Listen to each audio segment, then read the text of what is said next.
नमस्कार मेरे प्यारे साथियों, क्रैक परीक्षा में आप सभी का हार्दिक स्वागत है। आज मैं लेकर आया हूं आप लोगों के लिए जीके जीएस का 20 क्वेश्चंस, जिसमें से अगर आप लोग 15 क्वेश्चंस अटेंड कर रहे हैं, यानी कि सही करके आप लोग जवाब दे रहे हैं, तो समझ लीजिए आपकी जो तैयारी है एनटीपीसी ग्रुप डी की वो बहुत ही सीरियस चल रही है। तो हमारा जो फर्स्ट क्वेश्चन है वो क्या है कि शांति का सागर यानी कि सी ऑफ ट्रैंक्विलिटी कहाँ पर स्थित है। ये कहाँ पर स्थित है? आपका जो करेक्ट आंसर हो जाएगा ऑप्शन नंबर बी, यानी कि चंद्रमा पर। चंद्रमा पर शांति का सागर स्थित है। अब हम चलते हैं अगले प्रश्न की तरफ। हमारा जो अगला प्रश्न है, मुस्लिम लीग ने प्रथम राज्य पाकिस्तान की घोषणा कब की थी? यानी कि मुस्लिम लीग ने पृथक राज्य यानी कि अलग पाकिस्तान एक देश की घोषणा जो की थी वो सन 1940 में की थी। ऑप्शन नंबर डी जो हो जाएगा वो करेक्ट हो जाएगा। अब हम चलते हैं अगले प्रश्न की तरफ। हमारे संविधान का भाग 2 किससे संबंधित है? तो हमारे संविधान का जो भाग 2 है वो नागरिकता से संबंधित है। ऑप्शन नंबर जो बी हो जाएगा एकदम करेक्ट हो जाएगा। अब हम चलते हैं अगले प्रश्न की तरफ। अगला प्रश्न जो हमारा है वो राज्य चुनाव आयुक्त की जो नियुक्ति करता है वो कौन करता है? वो राज्यपाल करता है।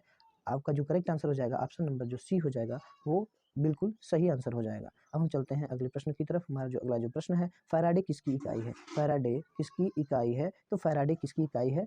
वो धारिता की इकाई है, यानी कि ऑप्शन नंबर जो सी हो जाएगा बिल्कुल करेक्ट हो जाएगा। अब हम चलते हैं अगले प्रश्न की तरफ। हमारा जो अगला प्रश्न है, सबसे निम्न ग्रेड का कोयला कौन सा है? सबसे निम्न यानी कि सबसे लो क्वालिटी का जो कोयला है वो कौन सी है? तो ऑप्शन नंबर जो सी हो जाएगा, यानी कि पिट, यानी कि पिट, ऑप्शन नंबर सी बिल्कुल करेक्ट आंसर हो जाएगा। जो पिट होती है वो सबसे निम्न कोटि की यानी सबसे खराब कोयला होती है पिट, और सबसे अच्छी अगर बात की जाए तो एंथ्रासाइड जो होती है वो सबसे फर्स्ट ग्रेड की कोयला होती है, यानी कि सबसे कम अशुद्धि एंथ्रासाइड में होती है, सबसे ज़्यादा अशुद्धि पिट में होती है। इसीलिए सबसे कहा गया है कि निम्न ग्रेड का कोयला पिट है। ऑप्शन नंबर सी करेक्ट हो जाएगा। तो हम चलते हैं अगले प्रश्न की तरफ। जो हमारा अगला प्रश्न है वो क्या है, ऋग्वैदिक काल के सबसे महत्वपूर्ण देवता कौन है? तो ऋग्वैदिक काल की बात कर रहा है, उसमें महत्वपूर्ण देवता की बात कर रहा है, तो ऑप्शन नंबर सी यानी कि इंद्र करेक्ट आंसर हो जाएगा। सी करेक्ट आंसर हो जाएगा। अब नेक्स्ट क्वेश्चन, हमारा जो अगला क्वेश्चन है वो क्या है कि अमेरिका और कनाडा को कौन सी रेखा पृथक करती है? अमेरिका और कनाडा को कौन सी रेखा पृथक करती है? सबसे पहले हम आपको दिखा देते हैं कि अमेरिका और कनाडा की पृथक करने वाली रेखा, देखिए ये है कनाडा, ये देखिए ये है आपका, ये कनाडा है और ये आपका अमेरिका है। तो इसको देखिए रेखा कौन सी डिवाइड कर रही है, ये रेखा, और इसी को कहते हैं 49वां अक्षांश रेखा। ये देख रहे हैं, ये है 49वां अक्षांश रेखा, ये है 49वां अक्षांश रेखा, यानी कि जो हमारा करेक्ट आंसर हो जाएगा option number A, option number A 49वां अक्षांश रेखा। हम चलते हैं अगले प्रश्न की तरफ। जो हमारा अगला प्रश्न है वो है कि शिवाजी के शासनकाल की अवधि क्या थी? शिवाजी के काल की अवधि क्या थी? आप सबसे पहले उनकी फ़ोटो ही देख लीजिए, कितने महान थे शिवाजी। तो ये देखिए शिवाजी महाराज का जो शासनकाल था वो 1674 से 1680 तक ही था। बहुत कम टाइम के लिए था, लेकिन इतिहास में दर्ज हो गया है उनकी ये हिस्ट्री और मिस्ट्री। तो हम चलते हैं, यानी कि जो हमारा करेक्ट आंसर हो जाएगा वो ऑप्शन नंबर क्या हो जाएगा? ऑप्शन नंबर ए हो जाएगा, यानी कि 1674 से 1680 के बीच में शिवाजी का शासनकाल चला। अब हम चलते हैं अगले प्रश्न की तरफ। जो हमारा अगला प्रश्न है वो एफिल टावर के बारे में है, यानी कि एफिल टावर कहाँ स्थित है? तो एफिल टावर के बारे में सभी जानते हैं कि ये फ्रांस की राजधानी पेरिस में स्थित है। ऑप्शन नंबर जो डी हो जाएगा वो बिल्कुल करेक्ट हो जाएगा। तो ऑप्शन नंबर क्या हो जाएगा? डी बिल्कुल करेक्ट आंसर हो जाएगा। एफिल टावर फ्रांस की राजधानी पेरिस में स्थित है। अब हम देख लेते हैं कि एफिल टावर कैसी दिखती है। तो दिखने में देख लीजिए, एफिल टावर इस तरीके से दिखती है, इतनी हाइट है इसकी, और ये एफिल टावर जो कि फ्रांस के पेरिस में स्थित है। अब हम चलते हैं अगले प्रश्न की तरफ। जो हमारा अगला प्रश्न है वो क्या है कि ऑप्टिकल फाइबर किस सिद्धांत पर कार्य करता है? तो ऑप्टिकल फाइबर किस सिद्धांत पर कार्य करता है? तो हम आपको बता दें, ये पूर्ण आंतरिक परावर्तन, टोटल इंटरनल रिफ्लेक्शन, यानी कि टोटल इंटरनल रिफ्लेक्शन रिफ्लेक्शन के सिद्धांत पर काम करता है। इसमें क्या होता है हम आपको थोड़ा सा इसके बारे में बता देते हैं।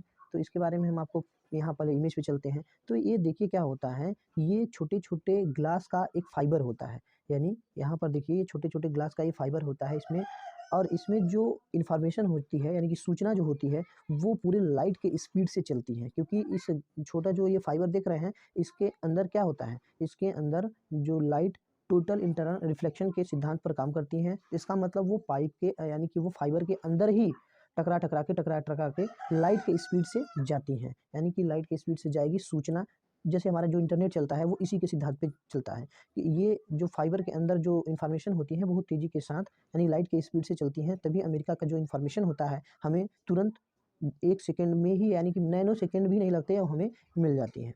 तो अब हम चलते हैं अगले प्रश्न की तरफ। जो हमारा अगला प्रश्न है कि तारपीन का तेल किससे प्राप्त होता है? तारपीन का तेल किससे प्राप्त होता है?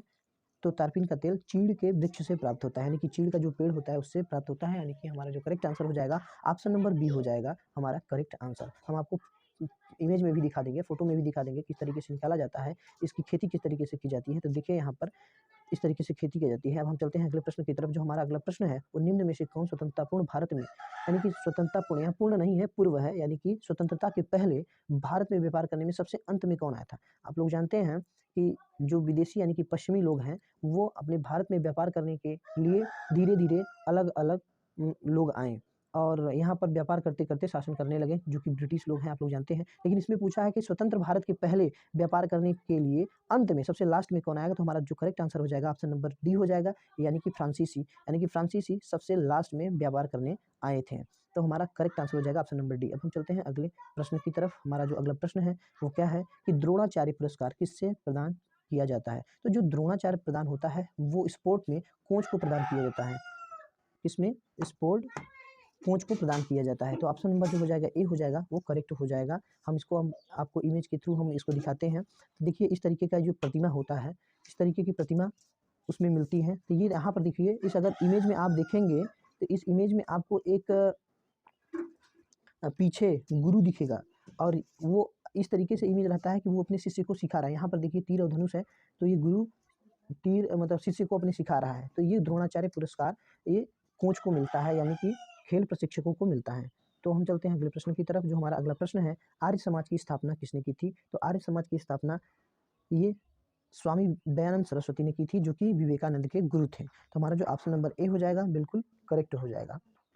और इनकी हम इमेज भी देख लेते हैं। ये देखिए महर्षि दयानंद सरस्वती हैं। और अब हम चलते हैं अगले प्रश्न की तरफ। जो हमारा अगला प्रश्न है, महाभारत के रचयिता कौन है? तो महाभारत के रचयिता लगभग सभी लोग जानते होंगे, महर्षि वेद व्यास जी हैं।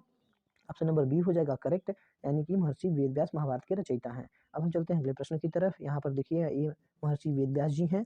और अगले प्रश्न की तरफ चलेंगे तो हमारा अगला प्रश्न क्या है कि किस सिद्धांत यानी किस संश्लिष्ट तंतु को कृत्रिम यानी कि कृत्रिम सिल्क कहा जाता है?